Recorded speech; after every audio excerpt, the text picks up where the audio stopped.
Hello, this is First Fire Non-Assault Move. Welcome back to the 50th episode in the War in the East series. That's pretty cool, 50 videos and going. Let's get a situation report. We executed turn 100 off camera. There wasn't much of significance to report. If you remember, we only had info screens here. We only had Central Soviet Zone clear, North and South Soviet zones were mud. Limited places on the front to conduct offensive operations. We did a lot of admin moves. So let's start with Tallinn. We didn't attack Tallinn because of mud. This turn we will conduct an attack against Tallinn. And also step back a second. For turn 101, which is another milestone, we reached turn 100, the last turn. For turn 101, this is the beginning of moves and attacks. I haven't conducted any of those, so we're just going to have a summary, go along the front and point out some specific actions that took place during turn 100. Then we'll execute. Then I will go off camera, execute moves and attacks, and we'll come back and we'll execute the Soviets' turn. So that will encompass this video. Tallinn hopefully will fall then. We'll move over here. If you excuse me, I have a new screen. I have a second screen up, so when I try to scroll to the board edge, it's not as responsive. So bear with me there. Soviets still holding out here. These 6 strong infantry corps. We did retract some of our forces that were besieging these Soviets, and we're going to put them into the front, the Leningrad front, and we're just surrounding the Soviets now with a couple of Luftwaffe field divisions. And if the Soviets want to attack, that's fine. I'm not going to bother attacking these Soviets anymore. I don't think they could be in a more difficult place to attack. Not going to have our forces tied up any longer. So what that means, we have 3 strong infantry divisions making their way to the front to conduct operations against Leningrad. Speaking of which, look at the ridiculous fort values that we have here. Fort value 4, 5, 2, 2, 2. All right, so it's just those two that are 4 and 5. The rest are at the least 2. The most progress we've made the past couple of weeks when it wasn't mud was in this sector. We're going to try and bend the Soviets' front back a little bit, get more of an attack surface against the Soviets to the north, and maybe get a little, I wouldn't say breakout, but disrupt their front a little bit more here and get some tiny encirclements should the Soviets stick their neck out like they are doing here. We don't have the forces available right now to attack this hex and move in and cut off these 3 Soviet corps. We did accomplish that. Did I get it wrong with the mud sectors? Yeah, Central Soviet Zone was mud. Over the past couple of weeks, the only progress we've made is really right through here, and like I said, we're going to try and maybe attack east and then turn north, or east and then turn south and try and get some little encirclements here. These 3 infantry divisions will make their way back to the front. The front all the way past Ryzev down to the Moscow front. Our forces have not attacked, just remaining in place, resting and recovering. They're mostly mudlocked last turn as well, so there was no potential for attacks at that point. Anyways, I did conduct aerial recon. First, let's go back, and you saw that already. The troop density around Leningrad is still pretty extreme. They're at least 30 miles deep, a defensive line 30 miles deep. Not all stacked up, 3 high. However, still an impressive array of Soviet defenders in front of Leningrad. I think we can have some success further south of Leningrad along this part of the front where the Soviets are a lot thinner in their troop density. Let's go back to Moscow. Look at this aerial recon. Zoom in a little bit more. Almost 3 divisions high, and all of these hexes.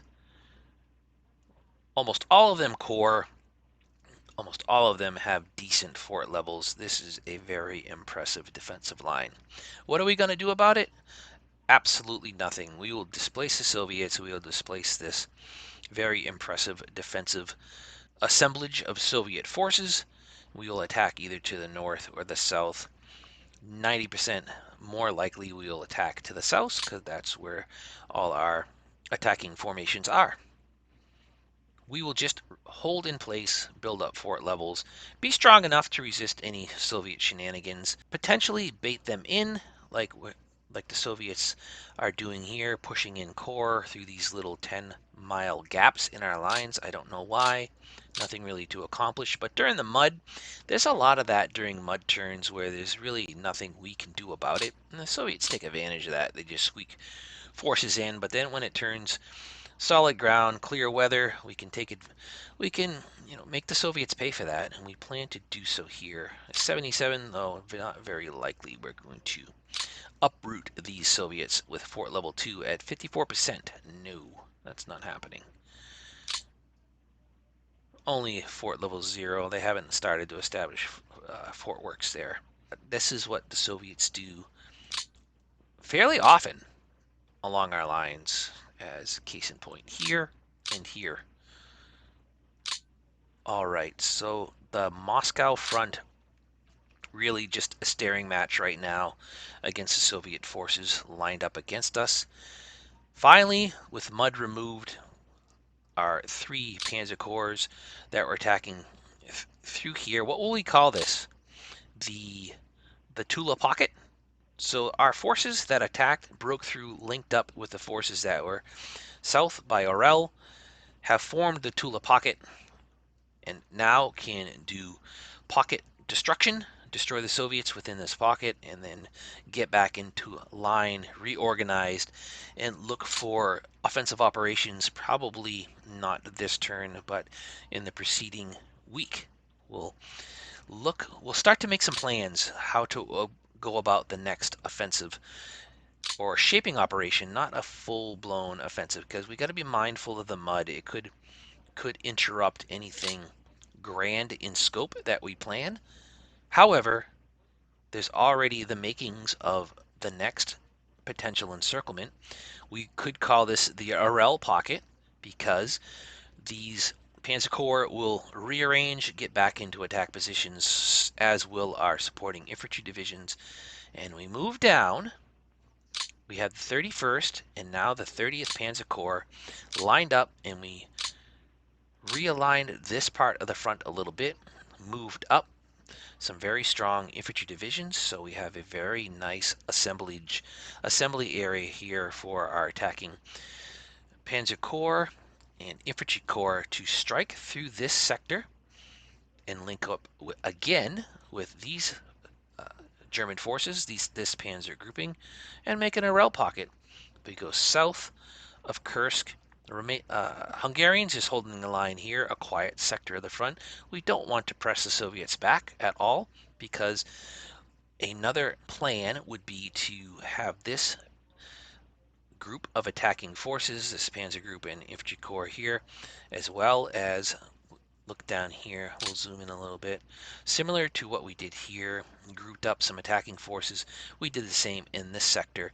So a breakout along this thin Soviet line, and this, so it'd be a northern pincer here and a southern pincer here, encircling some Soviet forces, not a great many of them, but enough to take off the order of battle, cause a lot more casualties to Soviets, and get them off the line to make the Soviets, make it untenable for the Soviets in more and more locations, and it will be a snowball effect. That is the plan.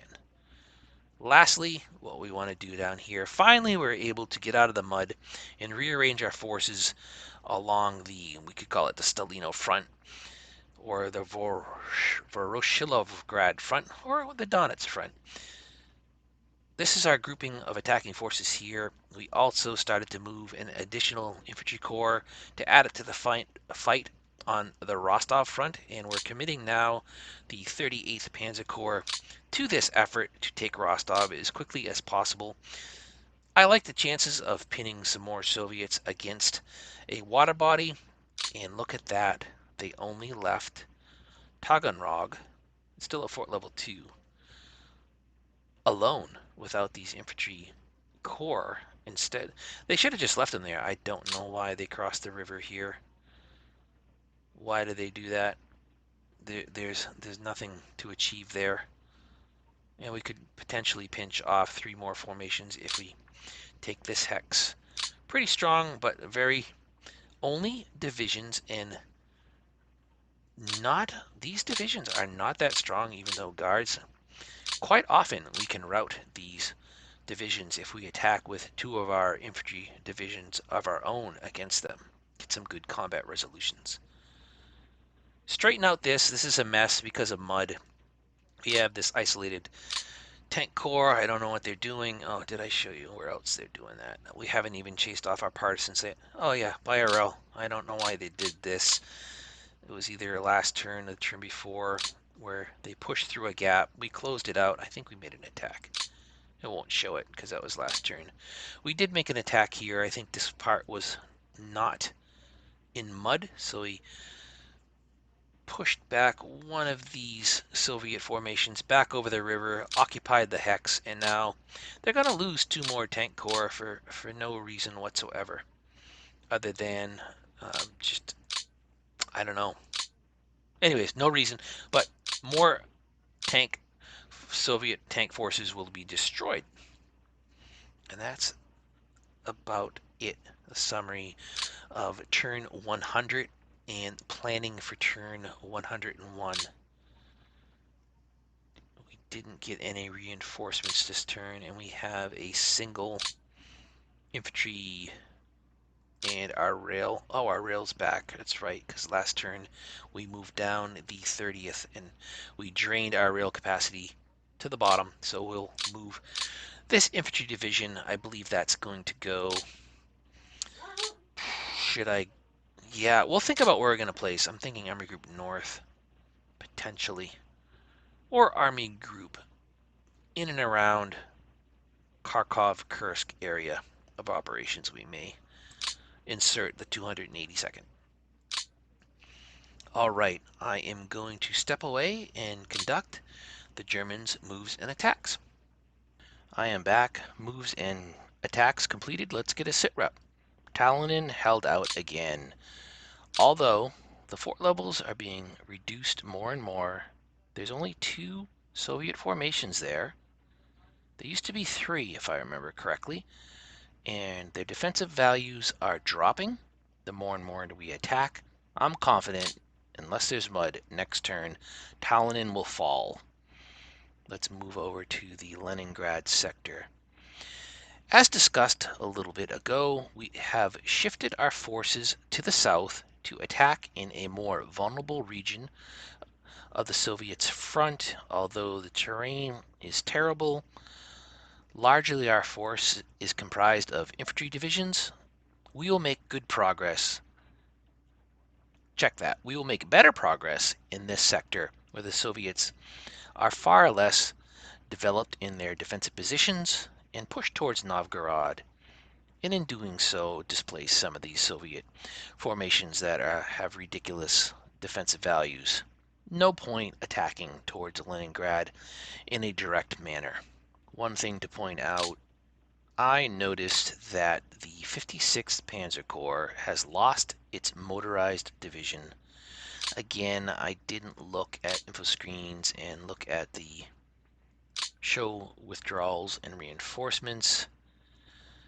This is all the stuff that is going to be withdrawn. Look at all the Italians are soon to be gone by turn 103, which is 2 weeks from now. We will lose our Italian support, and that's a bummer. And what did we gain? Just a few supporting elements to our order of battle. That's a bummer. So Army Group North lost one of its motorized divisions, which really was a useful unit to have available. It provided some mobility to Army Group North to cut in and make these mini encirclements where the Soviets project their forces through the gaps in our line, and we took advantage of that here. We'll talk about that right now. The 27th Panzer Division attacked and has cut off 3 Soviet corps level formations. 2 tank corps again, and a cavalry corps. Soviets are pretty strong here against an isolated 27th Panzer Division with decent fuel levels, and it's fairly fit for battle. It hasn't been in many combats since Mud started. However, the Soviets will be attacking over a river here and over a river should they attack towards the east with these corps level formations. There is a decent sized force here, although defensively very impressive. Offensively, do they have the combat power to force 27 to withdraw? I don't think so. We have another mini encirclement to finish off next turn. Looking here, we see that the bulk of our infantry divisions have moved and shifted their axis of advance in the next couple of weeks towards Novgorod against these lighter Soviet defensive positions. That's the Novgorod sector. If we move down to the Veliky Luki sector, really from Novgorod to Veliky Luki, a long stretched German defensive line. No attacks planned, no attacks initiated last turn, just remaining in place, developing our own fort levels and defensive positions. From the Veliky Luki sector to the Ryzev sector, similar in nature, our defensive line developing fort levels. However, we shifted the 50th Corps up a little north to get in and around Ryzev and potentially displace them. But however, we have to cross. Which river is this? The Volga. We have to cross the Volga in order to do so. We don't have a complementary force to the east and south of Ryzev to force an encirclement, and the Soviets start to have their very impressive defensive line at this point, where only the 28th Infantry Corps is available to make attacks. Unlikely anything will be successful here, and we may not even try it. We'll see how the 50th Corps does. Along the Moscow sector, similar as well, trailing down from Army Group North, we have a defensive line in front of Moscow where the Soviets have positioned a wealth of their forces. Very strong formations, all stacked up 3 high, and they're starting to push forces through gaps in our lines. We just are blocking them now, and we have no plans whatsoever offensively, any offensive operations in the Moscow sector. If we go down past Kaluga, which we're holding very well, we start to strengthen our defensive lines. We don't want to lose any ground in the Kaluga sector, where these infantry divisions are holding the northern shoulder of our axis of advance. We look here, all the Soviets have been destroyed. They defended very well in some places. They drained the combat power of several of our infantry divisions, as well as 3 of our 2 panzer divisions and a motorized divisions were forced to commit into action to destroy the Soviets. It was rough going to finish off the Soviets, but I wanted to remove all of them this turn. No stragglers left, so that is out of any German planning considerations. In the Tula sector, we relieved in place the panzer divisions that were stuck in mud, unable to move last turn. Now we have the 9th Infantry Corps holding the sector right in front of Tula. Tula is very well defended, and the Soviets start to develop a defensive line here. We will displace them as well. And the axis of advance of this Panzer Corps grouping with supporting Infantry Corps is more than likely going to attack south and east and start a pincer movement, a northern arm of a pincer movement, with the southern arm here to encircle these Soviets around the Arel sector. We stripped as many forces as we could manage, and we dared to do on the part of the front that's directly facing Arel.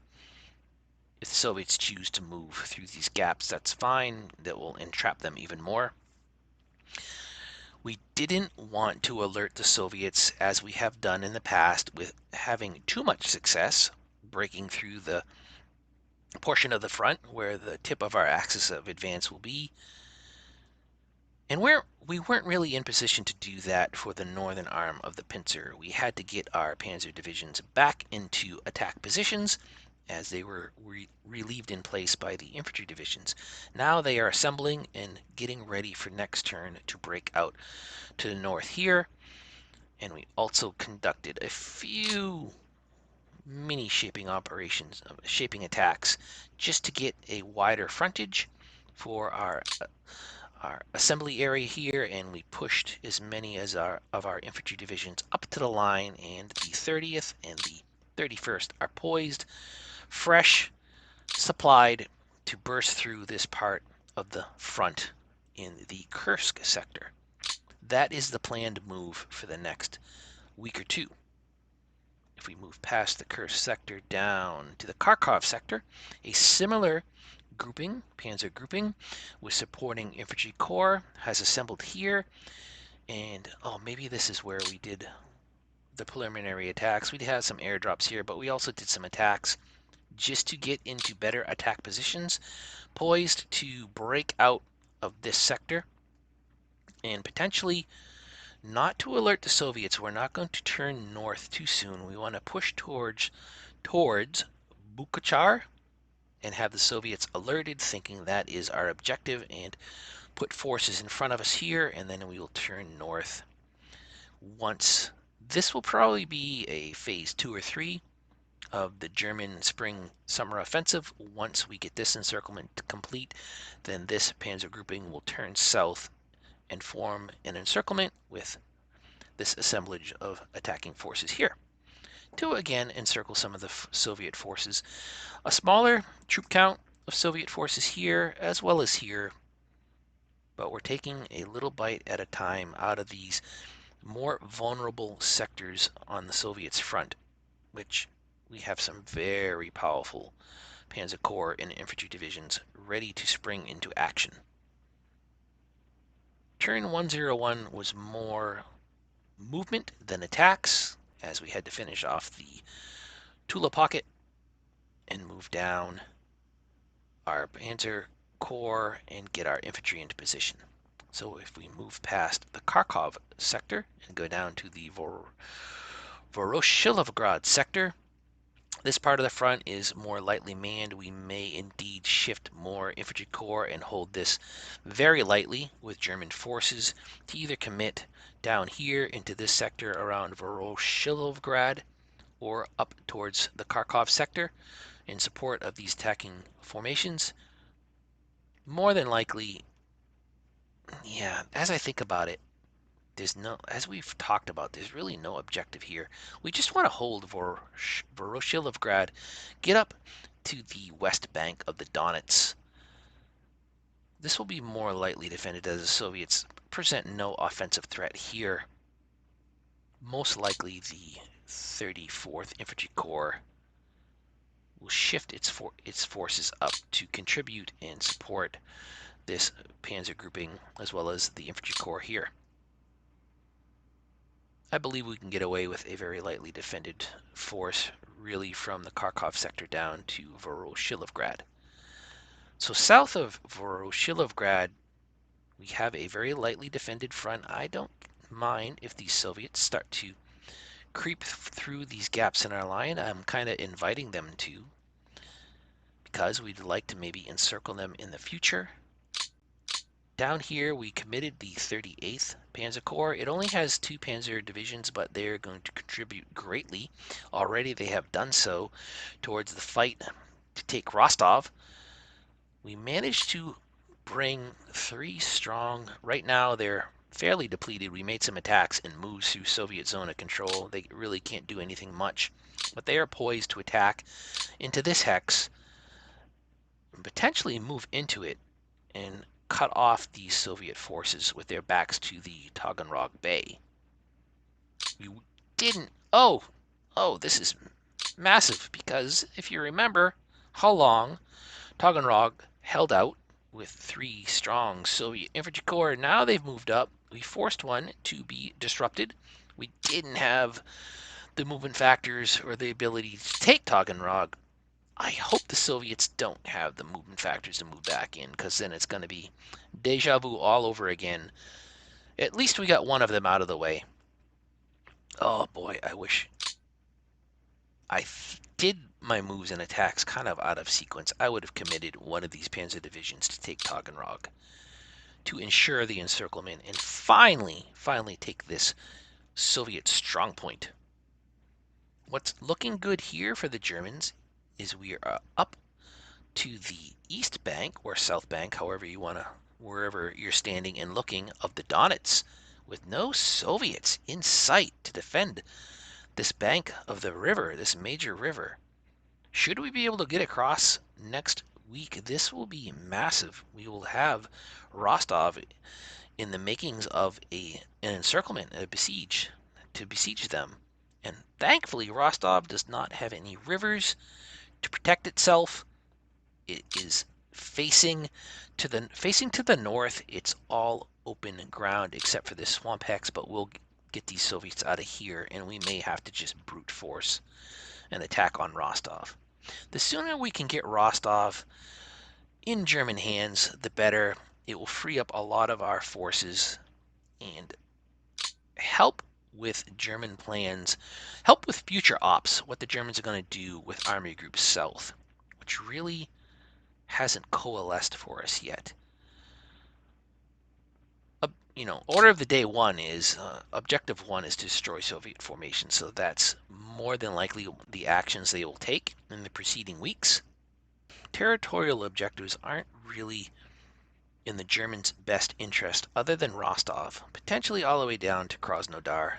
There could be a scenario where we commit a force that's adequate enough to push down, coming from north to south, to displace the Soviets that are defending the Crimea and take Krasnodar and Novorossiysk. I'll figure out how to say that. To take these cities here, and there are pretty decent industrial regions down here to secure. And what that would mean is the Romanians would take charge of that and have a front that would bow out in this manner with the anchor of on Krasnodar. That's an unlikely scenario to happen, but it could be in the Germans' plans should they have command and have success destroying the Soviet field army in its area of operations. And that is a summary of the situation report for turn 101. It was more about moves to get into place for a future offensive in the next couple of weeks, which we've done fairly well. We have a nice attacking group here to take Rostov, and here as well on the Kharkov sector, a nice assembly area here where we have a couple Panzer Corps and strong infantry corps to break out and either turn to the south or the north, as well as the Kursk front, Kursk sector, and the Urel sector. Things are going pretty decently so far in the early stages of May.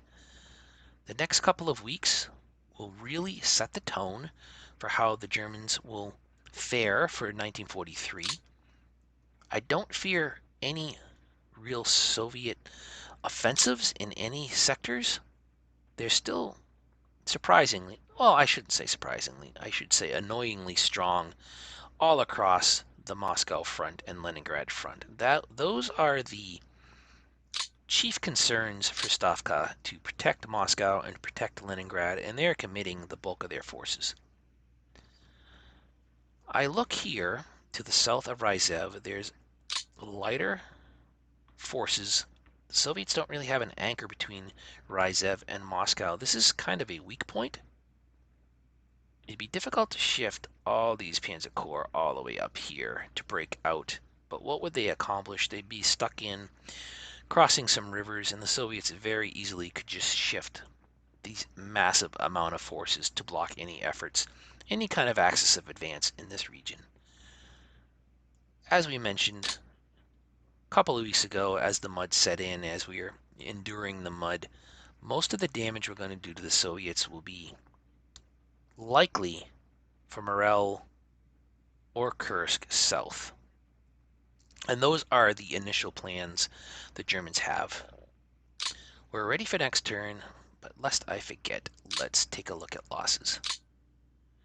Germans pretty high. We did several attacks across the front, in particular finishing off the Tula pocket, and it took a lot of effort from several of our infantry divisions and our panzer divisions to destroy all the Soviet forces. So our losses are pretty high, and that shows over 20,000, creeping into 30,000. Tank losses, not so bad.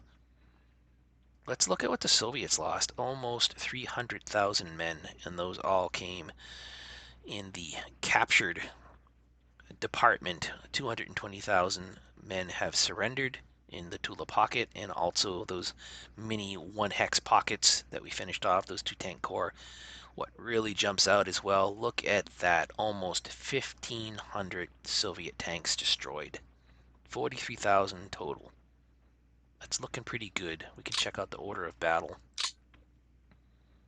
Soviets continue almost an inexhaustible manpower pool, but they're down to 6,500,000. They were up in the 6,700,000, 6,800,000, and the tanks have jumped up. That's a little annoying. If you remember, they were down to almost 7,000. Now they're at 12,000. Although they don't have the formations on there to show for it.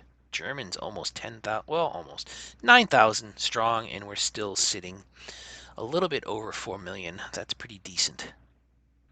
Overall, what this shows, the Soviets did make a recovery once the German winter offensive ended and we ran into 4 weeks of mud. Actually 4 contiguous, and then another 1 or 2 where there was mud in a couple of the Soviet zones, not all 3. Soviets made a recovery in tank forces. The factories were churning out during those weeks to replace some of their tank losses. I'm sure we'll put a dent in that in the next couple of weeks. We are now ready to hit next turn.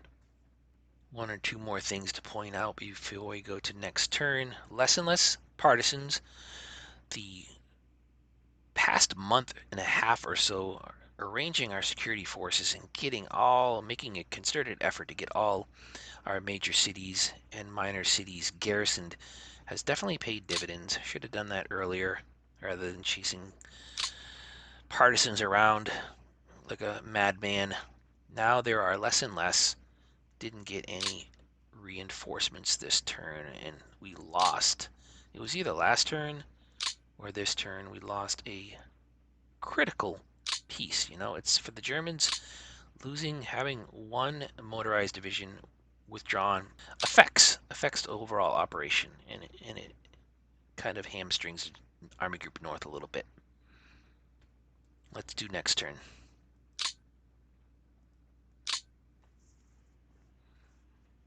I'm wondering what they'll do with all those forces in front of Moscow. Will they start to attack? Potentially. We do have some decent fort levels of our own, but there are singles German infantry divisions facing off 3 high stacks, attackers, 2 hex attack surface, where they can get 6 very fresh, very strong infantry corps attacking our German forces. Could happen.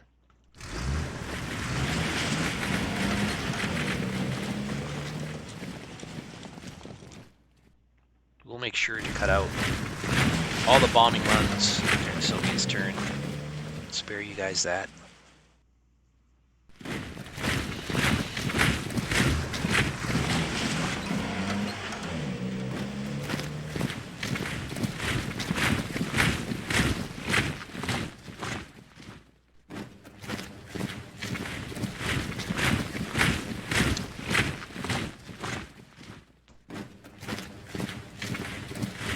A lot of marching sounds for the Soviets. Where will the first attacks take place? Yes, it's all right. If we lose a couple hexes here, lose some ground, not overly concerned. We held out, that's great. We did only have, I think there's only 1 legitimate German division, infantry division. There's a couple of field divisions there.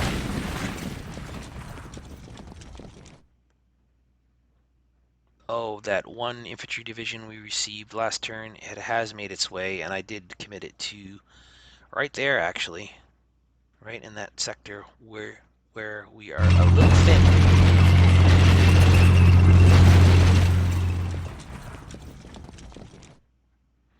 They are committing some of their defensive forces over to the attack. I don't blame them. I would do the same.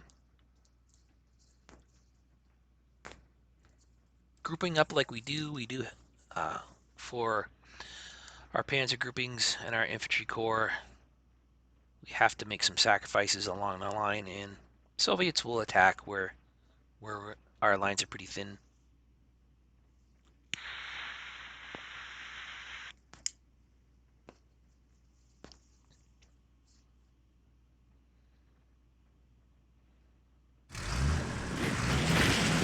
I thought they would attack our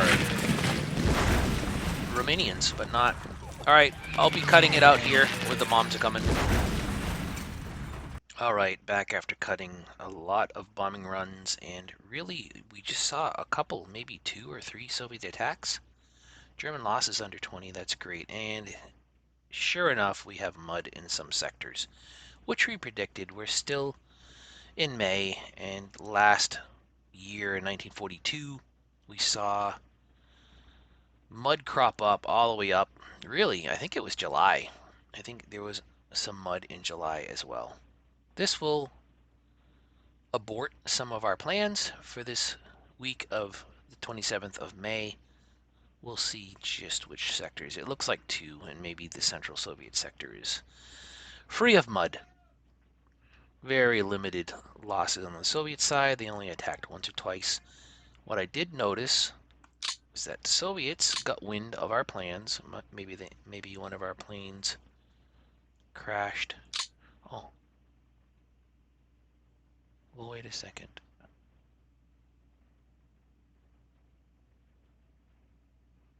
Okay, I guess what I was watching, not all their forces were rendered on the map. It looked like all these forces here were trying to pull back, and all these forces here were starting to pull back. Our plans for the next stages of the German spring and summer offensive have to be put on hold, where exactly where we were going to attack, it's mud. The Kursk sector, the Tula sector, both assembly areas will assemble some more, get some more supplies, and attack for next week with this pocket here. And anything that could be done as well if we turn south has been put on hold as well. We may conduct some shaping operations with this panzer grouping and infantry corps just to get a little further east and inch a little further north. We don't want to spook these Soviets here. Rostov, all ops attacking Rostov's. Pretty much everywhere we wanted to conduct offensive operations has been stalled by mud. I'm not really surprised or discouraged. We expected that. Therefore, turn 102 will be more arraying of forces, admin moves, destroying some of these Soviet forces. They didn't even try to attack the 27th Panzer Division. Interesting. And we can't even attack Tula. Taganrog also. Did they move back into Taganrog? I didn't look.